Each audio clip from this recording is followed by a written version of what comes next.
안녕하세요. 7살 난 딸 하나를 키우고 있는 30대 워킹맘입니다. 남편하고는 얼마 전 완전히 남남이 되었고요. 솔직히 좋은 이야기도 아니다 보니 어디서부터 어떻게 시작해야 하나 감이 잘 안 오긴 하는데 그래도 한번 그간 살아온 날도 돌아볼 겸 제 이야기 좀 해보겠습니다. 두서가 없더라도 들어주세요. 남편하고 헤어지기 전까진 같이 식당을 했지만 처음 만난 건 회사에서였어요. 원래는 서로 다른 부서에서 근무하다가 남편이 저희 부서로 오면서 가까워졌네요. 그렇다고 특별한 계기가 있었던 건 아니고 지금 생각해보면 매일같이 부딪히다 보니 정이 들었던 것 같아요. 그리고 남편이 언젠가부터 저한테 적극적으로 다가오면서 저도 그런 남편을 밀어내지 않았고 하긴 이런 이야기가 지금에서야 뭐가 중요하겠어요.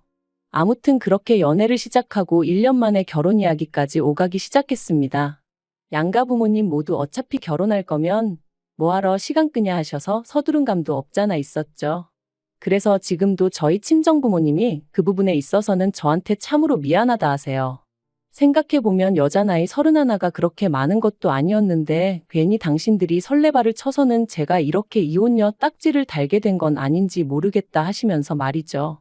하지만 이 부분에 있어서는 저는 저희 친정 부모님한테 정말 요만큼의 원망도 없습니다. 저도 그때는 제가 이혼녀 딱지를 달게 될 거라곤 상상도 못했는걸요. 어쨌든 연애하는 동안 사소한 다툼 한번 해본 적이 없었으니 결혼을 한다면 남편과 하는 게 당연하다고 생각하기도 했었고요. 결혼할 때 시댁에서 3천 해주셨고 친정에서는 1억 좀 넘게 해주셨어요. 어쩌다 이렇게 차이가 많이 나게 되었냐 하면 이야기가 복잡해지는데 빨리 결혼하라며 서둘렀던 시부모님은 처음에만 하더라도 집을 해주니 뭐를 해주니 하시며 말씀이 참 많으셨습니다. 그리고 그쪽에서 그러고 나오니 저희 친정에서도 어느 정도는 해서 보내야겠다 생각하셨고 그래서 1억 정도를 예산으로 잡으셨던 거죠. 하지만 빈수레가 요란하다더니 막상 본격적으로 신혼집을 알아보고 그러니까 자꾸만 어머님의 말씀이 달라졌습니다. 처음엔 역세권까지는 아니더라도 번듯한 아파트 한 채는 사주겠다고 하셨다가 급하게 구할 필요가 있냐 하시면서 일단은 전세로 살면서 좋은 매물이 있는지 보라고 하시더니 나중에는 전세보단 속편하게 월세가 낫겠다 하시고 그러다 나중에는 3천만 원을 해줄 테니 이걸로 일단 월세 보증금을 하랍니다. 돈이 없는 게 아니라 여기저기 묶여 있어서 현금화할 형편이 안 된다 어쩐다 하시면서 말이죠.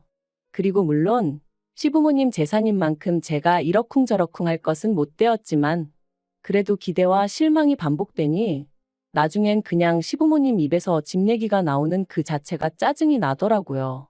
뿐만 아니라 그럴 때마다 이번엔 어떻게 친정부모님께 상황을 알려야 하나 싶은 게 그래서 아닌 게 아니라 파혼 이야기가 나오기까지 했었습니다. 그런데 그때 저희 남편이 저희 친정부모님을 찾아와 무릎 꿇고 아주 맹세를 하더라고요. 자기도 이번에 자기 부모님이 이런 분들인지 처음 알았다 하면서 앞으로 사는 동안엔 절대로 이런 일은 없을 거다. 자기를 믿고 저를 보내달라.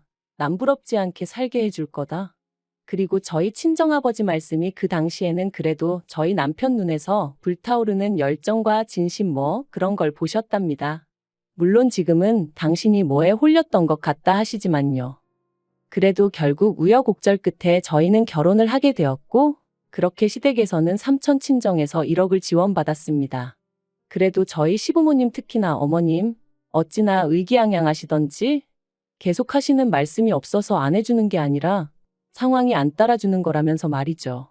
그런데 그때는 저도 뭐 기대랄 게 아예 없었기에 네 하고 그냥 한 귀로 듣고 한 귀로 흘렸어요. 그냥 저는 저대로 남들 하는 만큼 며느리돌이만 하자고 마음을 먹었고요.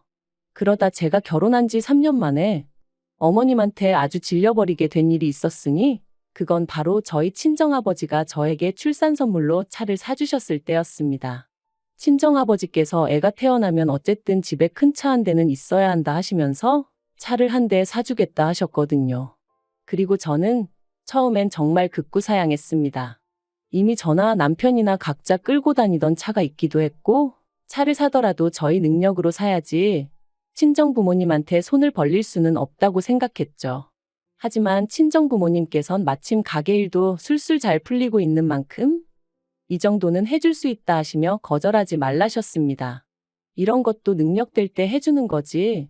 나중엔 저희가 사달라고 해도 못 사줄지 모른다 하시면서 말해요. 그래서 결국 저는 못 이긴 척 감사한 마음으로 받겠다 했는데 옆에 있던 남편이 어찌나 좋아하던지.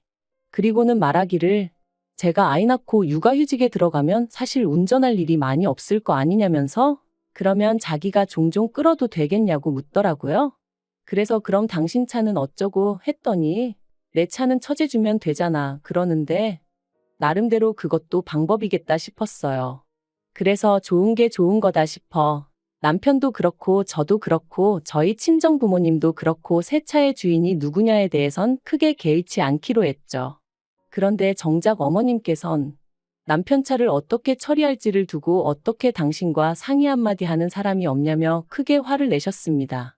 그리고는 덧붙이시기를 그 차를 사던 당시 어머님이 현찰 600만 원을 보태주셨었다면서 그러니 그 차의 소유권이 어머님한테도 있는 거라며 제 여동생을 줄 거면 그 600만 원을 토해내라는 거예요. 얼마나 어이가 없던지. 그래서 남편한테 어머님이 그렇게 말씀하시니 당신은 그냥 계속해서 당신 차 끌고 다니라 했습니다. 친정아버지가 사주시는 새 차는 그냥 내가 끌고 내가 타던 차를 여동생에게 주는 게 맞는 것 같다면서 말이죠. 그랬더니 남편이 그냥 어머님한테 600만 원 드리고 원래 하기로 한 대로 하면 안 되냐대요. 그래서 그건 내가 납득이 안 돼서 싫다 했습니다. 당신 총각 때 보태주신 돈을 그것도 빌려주신 것도 아니고 그냥 주신 거라면서 이제 와서 왜 그러시는 건지 이해가 안 된다고. 그러니 못 드리고 드리기 싫다 했죠. 그랬더니 남편이 그러지 말고 용돈 드린다 생각하면 안 되겠냐는데 거기서 짜증이 팍 나더라고요. 솔직히 이렇게까지 비교는 안 하려고 했지만 남들은 며느리가 임신했다고 용돈 주고 애 낳을 때 되면 산후조리 비용도 대주고 그런다던데 저희 시부모님은 그런 거 제 앞에서 입도 뻥끗 안 하셨어요. 그래도 뭐 사람마다 사정이 다른 거니까 그러려니 했지 서운한 기색 단 한 번도 내비친 적이 없었거든요. 그런데 이제 뭐 돈까지 내놓으라 하니 제가 기분이 어땠겠어요? 그래서 남편더러 그런 뻔뻔한 소리는 좀 하지 말라고 했습니다. 임신 내내 좋은 것만 보고 좋은 것만 들으려고 노력했는데 막판에 어머님이나 당신 때문에 스트레스 받기 싫으니까 조심 좀 하라면서 말이죠. 그랬더니 남편도 더는 말은 안 했지만 생각할수록 어머님 심보가 어찌나 얄밉고 괘씸하던지 정말 그나마 그래도 남편을 세상에 있게 해주신 분이니 잘해드려야지 했던 마음이 아주 산산조각이 나는 기분이었네요. 그리고 한편 지금으로부터 3년 전 저는 고민 끝에 퇴사를 했습니다. 쉬운 결정은 아니었지만 코로나로 인해 친정 부모님의 가게가 휘청이기 시작했고 회사는 회사대로 인력 감축이다 뭐다 말이 나오기 시작했는데 저랑 남편은 사내부부다 보니 이래저래 불안한 말들이 들려오더라고요. 참고로 회사가 규모가 크지 않다 보니 듣고 싶지 않아도 들려오는 이야기들이 많았죠. 아무튼 그래서 고민 끝에 제가 회사를 나왔습니다. 그리고는 그간 친정부모님이 운영하시던 가게를 어떻게 하면 보다 효과적으로 운영해 나갈 수 있을지 고민하면서 친정어머니랑 같이 신메뉴를 개발하고 정말이지 눈코 뜰 새 없이 바쁜 나날들을 보냈던 것 같아요. 그리고 다행히 정말 고생 끝에 낙이 온다더니 코로나가 잠잠해지기 시작한 무렵부터 조금씩 가게의 분위기가 달라지는 게 느껴졌습니다. 소위 흐름을 타는 게 느껴졌달까요? 젊은 사람들 사이에서 맛집으로 꼭 한번 가봐야 하는 집으로 입소문이 나기 시작하면서 언젠가부턴 가게가 문을 열기도 전에 사람들이 와서 줄을 서기 시작하대요. 그리고 얼마 지나지 않아서 여러 업체들로부터 프랜차이즈로 한번 키워보지 않겠냐는 연락까지 오기 시작했고요. 그리고 가게 상황이 이렇자 하루는 남편이 제 눈치를 살살 보더니 자기도 회사를 관두고 저희 가게 일을 도우면 어떻겠냐 물어왔습니다. 솔직히 처음엔 당황스럽기도 하고 남편의 그런 제안이 탐탁치 않았던 게 사실이에요. 가게가 언제까지 잘 될지 모르겠는 상황에 저는 남편이라도 비교적 안정적으로 직장 생활을 이어나갔으면 했으니까요. 하지만 남편은 저더러 저도 직장 생활을 해봤으니 자기 기분을 알 거 아니냐며 언제까지 남 밑에서 일만 해야 하냐고 자기도 뭐 주체적으로 일을 하고 싶다나요? 그래서 남편에게 착각하지 말라고 식당 일에 합류하더라도 당신은 여전히 우리 부모님 밑에서 일을 해야 하는 거다. 회사나 별반 다를 게 없을 거다 했죠. 그랬더니 그런 말 굳이 안 해도 무슨 소린지 이해한다면서. 하지만 회사 상사랑 장인 장모님이랑 같냐 그러는데. 솔직히 어쨌든 돈 벌러 왔을 땐 같다면 같은 거지 또 다를 건 뭔가 싶대요. 하지만 그때는 남편에게 그렇게까지 냉정하게 말은 못했어요. 그냥 일단 알겠다, 부모님께 여쭤보겠다고만 했죠. 그리고 친정부모님께선 그렇지 않아도 가게가 좀 더 자리를 잡으면 아예 저를 믿고 맡겨보려 하셨다며 남편이 옆에 있으면 얼마나 의지가 되고 도움이 되겠냐고 그렇게 하게 하라시는 거예요. 그래서 조금 찝찝한 마음이 없잖아 있었지만 결국 남편이 회사를 관두고 식당 일에 합류하는 데 있어 동의를 해주고 말았습니다. 그런데 문제는 남편이 가게 일을 시작한 이후부터였어요. 친정부모님은 이제 쉬엄쉬엄 일을 하고 싶다 하시며 가게에 나와 계시는 일수를 줄이겠다 하셨거든요. 그리고 저도 그 부분에 있어서는 아쉬울 것도 서운할 것도 전혀 없었죠.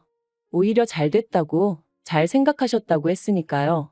그리고 친정부모님은 한 가지 조건을 더 거셨는데 가게 메뉴의 기본이라고 할 수 있는 양념장, 저희는 비법 소스라고 불렀는데 아무튼 그건 어떻게 만드는지 절대로 못 알려주신다고, 그러니 필요하면 저희더러 사다 쓰라고 하셨죠. 남편이 합류하고 3달쯤 흘렀을 때부터는 친정부모님은 일주일에 한두 번 정도만 가게에 얼굴을 비추셨고 비법 소스를 만들어주시는 대신 달에 150만 원을 받아가셨어요. 그리고 이 안에는 재료비에 친정부모님의 수고가 들어가 있었으니 저는 결코 그 돈이 많다고 생각하지 않았습니다. 실제로 저희가 그 소스 덕분에 버는 수입은 저희 두 사람이 직장을 다닐 때보다 많을 땐 2배 가까이 되었으니 시쳇말로 남는 장사면 남는 장사였지 결코 손해는 아니었죠. 그런데 이 사실을 알게 되신 어머님께선 가족끼리 뭘 그런 걸로 돈을 받아가냐며 저희 친정부모님을 마치 치사하고 쪼잔하신 분들로 몰아가시대요. 그뿐만이 아니었습니다. 저랑 저희 부모님 때문에 졸지에 당신 아들이 부엌대기가 되었다며 마음에 안 들어 죽겠다고 어디 가서 말도 못한다 하시면서 말이에요. 그리고 이런 말씀을 하시는 와중에도 저희한테 이거 해달라 저거 해달라 요구하시는 건 또 어찌나 많으셨는지. 솔직히 저희 친정부모님의 비법 소스 덕분에 돈을 벌었으니까 그 돈으로 어머님이 좋아하시는 이것도 해드리고 저것도 해드릴 수 있었던 건데 그런 건 또 전혀 생각을 안 하시는 눈치였어요. 지금 생각나는 대로 하나둘 하소연을 하다 보니 좀 두서가 없긴 한데 따지면 따질수록 저희 어머님은 정말이지 당신 입장밖에 모르시는, 그 와중에 주제 파악은 안 되시는 분이셨네요. 그래서 결국 올해 초 남편에게 수익 구조를 다시 정하자고 말을 꺼냈습니다. 남편은 월급제로, 그리고 친정부모님께는 비법 소스를 만들어주시는 거 외에 제가 그 비법 소스에 대한 사용료를 드리겠다 했죠. 간단하게 용돈을 더 드리겠다 하지 않았던 건 그럼 보나마나 시부모님 특히나 어머님께서 가만히 계실 리가 없었기 때문이고요. 그랬더니 남편이 자기가 왜 월급제냐며 화들짝 놀라더군요. 그래서 솔직히 당신이 나와서 하는 게 뭐가 있냐고, 주방에서 일을 하기라냐, 그렇다고 요리를 할 줄 아냐. 와서 내내 카운터만 지키고 있고 어쩌다 손님 테이블 치우는 거 거드는 정도만 하지 않냐. 그런데 왜 당신하고 나하고 수익을 반반 나눠야 되냐고, 그건 말이 안 되는 것 같다고요. 그리고 걸핏하면 우리 부모님한테 돈 드리는 거 가지고 어머님이 감나라 배나라 하시는데 솔직히 듣기 무척 거북하고 짜증난다 했습니다. 그러니까 앞으로 어머님한테 드리는 용돈도 당신이 당신 월급에서 알아서 챙겨드리라고도 했죠. 그랬더니 이제 정말 난리가 났습니다. 가뜩이나 자기한테 장부를 투명하게 오픈하지 않는 것도 섭섭했고 자기가 봤을 땐 그 비법 소스인지 뭔지 원가는 50만 원도 안 들 것 같은데 제 성격에 그런 거는 하나도 따져보지도 않고 그냥 장인 장모님이 150달러니까 그만큼 주는 거 보고 솔직히 자기가 저한테 너무 실망을 했대요. 반대로 그게 자기 부모님, 그러니까 시부모님이 그랬으면 제가 그렇게 대충 넘어갔겠냐면서요. 어이가 없었죠. 저희 부모님한테 가게를 받을 때 권리금도 한 푼 안 드렸어요. 제가 드린다고 했지만 친정아버지께서 딸한테 권리금을 받아서 뭐 하냐며 용돈이나 잘 줘라 하셨기에 조금 넉넉히 챙겨드렸을 뿐이거든요. 그리고 이 전후 사정을 남편도 뻔히 다 알고 있었고요. 그런데 피는 못 속인다더니 누가 어머님 아들 아니랄까봐 자기한테 불리한 건 싹 다 잊어버리고 모른 척하고 그냥 자기 기억하고 싶은 대로만 기억하면서 상대를 나쁜 사람으로 몰아가니 말이 통하지가 않았죠. 그래서 제가 남편한테 진짜 당신같이 뻔뻔한 사람은 처음이다 내력이냐 했습니다. 그랬더니 남편이 저더러 가게 팔아서 반을 위자료로 달래요. 자기도 이런 대접받으면서는 못 살겠다나요? 하지만 그게 말이 되냐고요. 더 웃긴 건 자기도 어디 가서 뭘 좀 알아보고 왔는지 그렇게 대판 싸우고 며칠 뒤 그냥 협의 이혼하자더군요. 그래서 이혼했어요. 양육비는 안 받는 대신 남편이 못 만나가는 조건으로요. 그런데 어이없게도 이혼한 지 2달도 안 돼서 남편이 아주 깜찍한 짓을 저질렀습니다.